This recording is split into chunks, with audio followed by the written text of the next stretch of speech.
Mga kapuso, nakatawid na sa lupa ang bagyong Enteng at unti-unti nang lumalayo sa ating bansa. Kumpara nitong mga nakalipas na araw, bahagyang nabawasan ng mga lugar na nasa ilalim ng wind signals.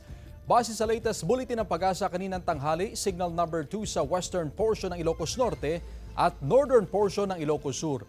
Signal number 1 naman sa natitirang bahagi ng Ilocos Norte at Ilocos Sur. Northern portion ng La Union, Apayao, Kalinga, Abra, western portion ng Mountain Province, northern portion ng Benguet, western section ng Cagayan kasama na ang Fuga at Dalupiri Island.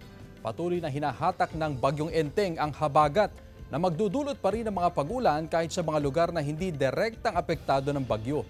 Sa datos naman ng Metro Weather, mataas pa rin ang tsansa ng ulan sa Ilocos Provinces, La Union, Cordillera, Pangasinan, Zambales, Bataan, Tarlac, Nueva Ecija, Nueva Vizcaya, Quirino, Aurora, Mountain Province at Cagayan. May malalakas na ulan na posibleng magdulot ng baha o landslide. May tsansa rin ng ulan sa iba pang bahagi ng bansa.